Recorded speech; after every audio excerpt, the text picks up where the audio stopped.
corruption, terrorism, war, crime, abuse. These activities still run rampant and are tearing at the very fabric of civilization. They erode trust, weaken democracy, hamper economic development, and further exacerbate inequality, poverty, social division, and environmental crisis.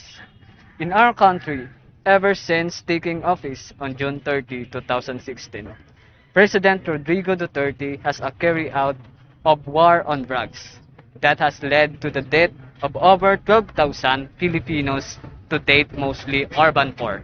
At least 2,555 of the killings have been attributed to the Philippines National Police. Human Rights Watch research has found that the police are falsifying evidence to justify the unlawful killings. Despite growing calls for an investigation, Duterte has vowed to continue the campaign large-scale extrajudicial violence as a crime solution was a marker of Duterte's 22 years tenure as mayor of Davao City and the cornerstone of his presidential campaign. On the eve of his May 9, 2016 election victory, Duterte told the crowd more than 300,000, "If I make to a presidential place, I will do just what I did as mayor. You drop crusher, hold up men, and do nothing better to get out because I will kill you." In line with this, the Philippines has dropped 2 places in Transparency International's 2021 Corruption Reception Index with a score of 33/10. It's second under the coronavirus pandemic. The reason that corruption is dreadful in the Philippines is because the same families have been in power for decades. The corporation are monopolies, and the government keeps all competing powers out of the country so that they are able to keep their grips on the people. With all the dreadful activities happening, these greatly affect each country in terms of global, social, and economic aspects. These activities diminish one's government respect for basic human rights, such as the absence of extrajudicial killings, political imprisonment, and torture. What's more concerning about this? These effects last for generations and as if impossible to eradicate. About SDG 16 goal, 16 of the Sustainable Development Goals is dedicated to the promotion of peaceful and inclusive societies for sustainable development, the provision of access to justice for all, and building effective accountable institutions at all levels. These aims to promote peaceful societies in national levels as well as the role of cooperation at the international level. The goal has 12 targets to be achieved by 2030. What's the goal here?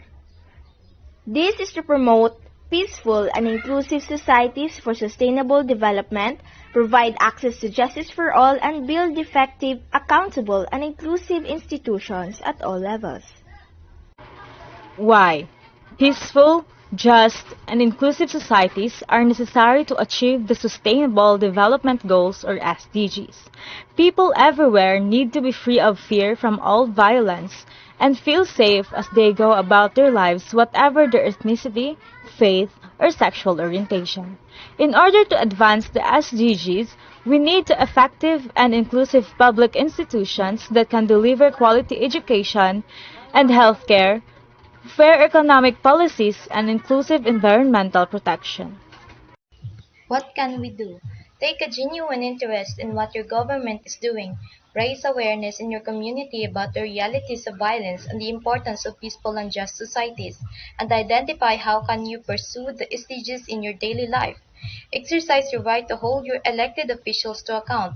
Exercise your right to freedom of information and share your opinion with your elected representatives. Be the change. Promote inclusion and respect toward people of different backgrounds, ethnic origins, religions, gender, sexual orientations, or different opinions. Together, we can help to improve our condition for life of dignity for all. What needs to be done to address this? To achieve peace, justice, and inclusion, it is important that governments, civil society, and communities work together to implement lasting solutions to reduce violence, deliver justice, combat corruption, and ensure inclusive participation at all times. Freedom to express views in private and in public must be guaranteed.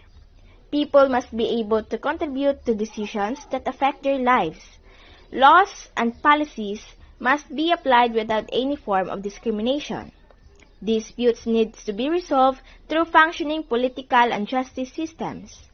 National and local institutions must be accountable and need to be in place to deliver basic services to families and communities equitably and without the need for bribes.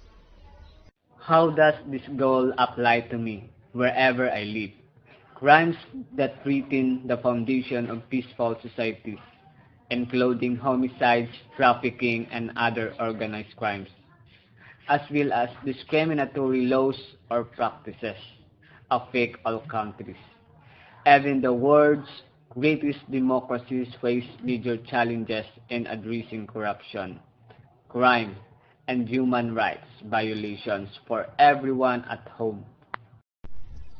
Promote peaceful and inclusive societies for sustainable development, provide access to justice for all, and build effective, accountable, and inclusive institutions at all levels. Compassion and a strong moral compass is essential to every democratic society. Yet, persecution, injustice, and abuse still runs rampant and is tearing at the very fabric of civilization. We must ensure that we have strong institutions, global standards of justice, and a commitment to peace everywhere. The targets. Everyone can help to make sure that we meet the global goals. Use these 12 targets to create action to promote peace, justice, and strong institutions. Target 16.1. Reduce violence everywhere. Significantly reduce all forms of violence and related death rates everywhere. Target 16.2. Protect children from abuse, exploitation, trafficking, and violence. To end abuse, exploitation, trafficking, and all forms of violence against and torture of children. Target 16.3. Promote the rule of law and ensure equal access to justice.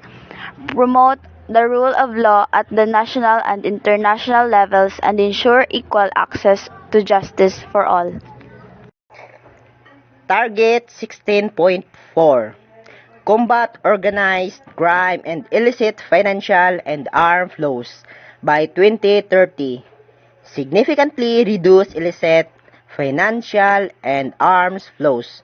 Strengthen the recovery and return of stolen assets and combat of all forms of organized crime. Target 16.5. Substantially reduce corruption and bribery. Substantially reduce corruption and bribery in all their forms. Target 16.6. Develop effective, accountable, and transparent institutions. Develop effective, accountable, and transparent institutions at all levels. Target 16.7. Ensure responsive, inclusive, and representative decision-making. Ensure responsive, inclusive, participatory, and representative decision-making at all levels. Target 16.8. Strengthen the participation in global governance. Broaden and strengthen the participation of developing countries in the institutions of global governance. Target 16.9. Provide universal legal identity. By 2030, provide legal identity for all, including birth registration. Target 16.8.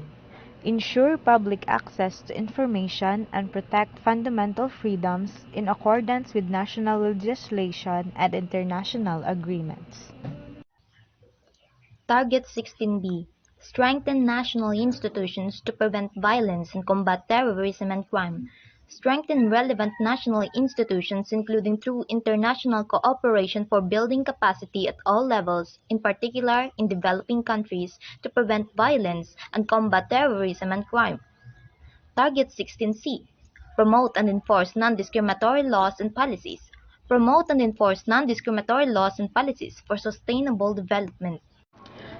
Therefore, we must be critical in knowing the difference between promises and performance, especially when it comes to politicians.